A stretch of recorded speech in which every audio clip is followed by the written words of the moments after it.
The M2 MacBook Air from Apple, $11.99. Link will be in the description. A few months old at this point. I went ahead and picked one up on Cyber Monday, not because they were offering any fantastic deal. In fact, the deal was that you essentially got a $150 store credit that you could use on other things, which I turned into this AV adapter and a Magic Mouse, which are optional. We'll talk about those. I have some alternatives for this guy here, but I wanted to pick one up. We're changing things up on the channel a little bit. I want to add multicam. I want to add some stuff with editing. Nothing's really going to change content-wise. It's just more making it a little cleaner and doing a little bit better with the editing. So I wanted to pick one of these guys up, but I was watching reviews before I did so, and it just was so mind-numbing. You would think that you needed to save up for the more expensive version of this one, even for just the basics. I was getting, my eyes were glazing over with Cinebench scores and Core scores, and yeah, but what is it doing benchmark and all these other apps that they had to compare? No, it's 13%, it's 12%, and when you start getting into those numbers and you start looking at things that way, a lot gets lost in the translation as far as how effective this can be for $11.99. And if you're not one of those people that's into the Apple ecosystem, I understand it. It's just not for you. Stick to the PC side, especially if you're not doing video editing, if you're into gaming and stuff. I still have my big gaming desktop. That's for that gaming. This isn't really going to be for you. But if you're someone looking to get into creative work and video editing, the M2 and the M series line of processors are really where you need to be, and we'll show that off in a minute.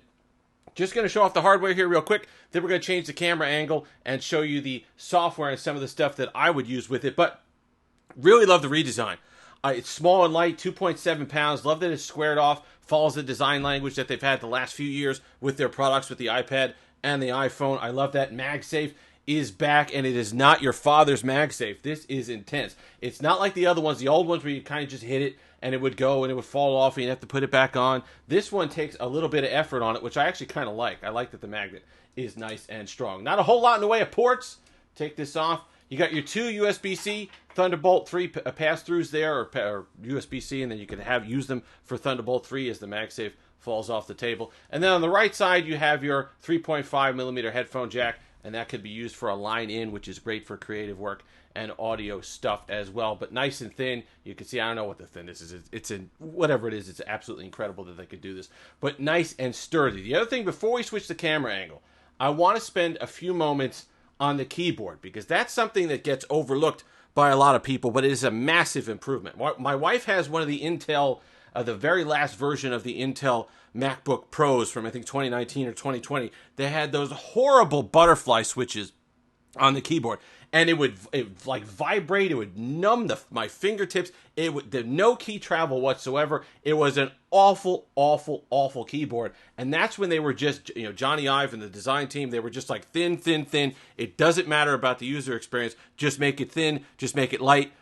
Thermals be damned. Typing experience out the window. Didn't matter. I really liked it, even with the Air version of their laptops, the one that's supposed to be the light and thin one, that this is an excellent typing experience. One of the better chiclet typing experiences I've had in years, and certainly one of the better experiences I've had in years on MacBooks. I have a MacBook Pro from 2014 that isn't this good. I just love it. I've been typing articles out. I do Android Police reviews now, and so being able to type out on this has been a pleasure. Emails, whatever it is, if you're somebody doing schoolwork, Google Docs, regular work, whatever it happens to be, you're going to love this typing experience. It's fantastic. Let's switch the camera angle, and we'll talk about the performance right now. And here it is, opened up the M2 MacBook Air. I'm still warming up to macOS 13 Ventura. Each time they update macOS, it takes me a little bit of time to adjust. I eventually do, but I would be back on 10.9 if it were my choice, and probably even further back when they were still on the big cats. 10.2, what was it, Jaguar, Panther, 10.3. Those were, to me, the sweet spot of macOS 10, but then that's a kind of a get-off-my-lawn take. But this is it. It works well.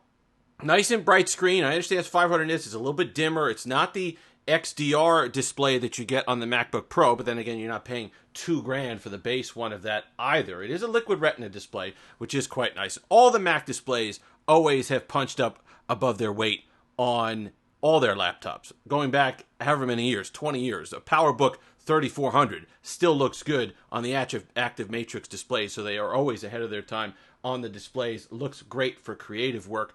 I'm going to go ahead and show you what I did. We're going to do a live render here while I'm doing the video. Normally, one of my videos, understand there's not a lot there.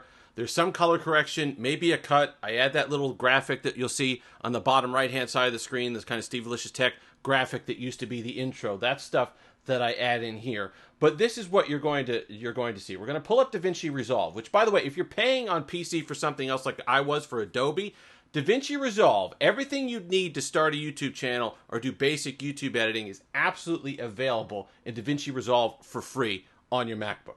That's number one. So that's something that could save you money. I'm sure I don't know if there's a PC version actually, but it works a heck of a lot better. So let's just say in Adobe, when I was still working with Adobe, something like this video, it's the Unihertz tank video that I did a few days ago. That would have taken 9 to 10 minutes to render. Okay? So let's go ahead and pull this up, and you can see the line here that we get. All right, immediately you can see all the different stuff that you get here. But this is the video. I want to show you the performance on just the sweep going back and forth. No, understand it's not 4K. It's 1080p. But just look at how smooth this is going back and forth and doing stuff in the timeline. The performance for video editing is absolutely incredible. It's something that I have a Dell XPS for work. $1,800 machine. Discrete graphics card, RTX, all the rest of it. Couldn't do this out of the box. If you're looking for video editing, the base one at $11.99 is going to be able to give you this performance. I know everybody talks about those 2 extra GPU cores. Going to 10 cores. That's a lot of extra money. If you're starting out on YouTube, and let me give you some advice here for that. Don't let something like that limit you from getting started. This setup for $11.99, you could absolutely last you for years on YouTube. Get yourself an iPhone to record with, this is being recorded on an iPhone right now, my iPhone 14 Pro. Get yourself an iPhone, get yourself one of these, and you'll be good to go for quite a long time. And I don't feel pressured to wait. Oh, if I save up that extra $300, I heard that a lot in these video reviews of the M2. They're like, the storage is slow because it has that storage gate thing with the 256 drive and all the rest of it. The 8 gigs of RAM, the 8 cores in this M2 will absolutely get the job done. So let's display that. This is how long is this video? Let's go ahead to the end here. We'll do the sweep with the actual thing. Okay, so this is an 8-minute and 43-second video. We're going to go ahead and do quick export. H.264, which we have, 1080p right here, 30 frames a second. We're going to export, and we're going to do it live. We'll just save it, timeline. We'll just do it. And you can see it's exporting at 190 frames a second. This will take 1 minute and 15 seconds, and we're going to wait and show you the performance. So no matter I don't care what those benchmarks say. I don't care what anything else says.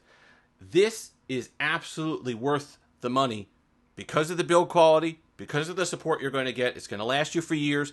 That they say 18 hours of battery life. If you're doing stuff like this, you're going to get closer to 10. But just regular use, it'll last you through the day and into the next day without any problem. If you're going to school, if you need a laptop for creative work, don't feel pressured to spend that extra $300. You really don't.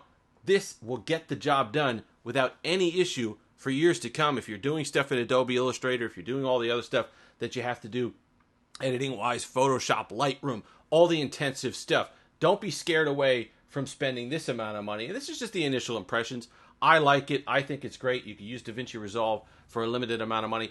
The other thing I got, so I went ahead and purchased one of these only because I got that credit that we talked about for the Cyber Monday deal. So you pick up the HDMI out, which is good because if you want to use a bigger display, 13.6-inch display, quite nice, but in case you wanted to go a little extra, you could do the HDMI out here and put yourself up to a better monitor. USB-A for your legacy stuff, and the USB-C pass-through. There are ones from Belkin. My wife is... That's done, by the way. That's it. That's a 9-minute video. Done. On my PC, we'd still be going for another 9 minutes here, 10 minutes.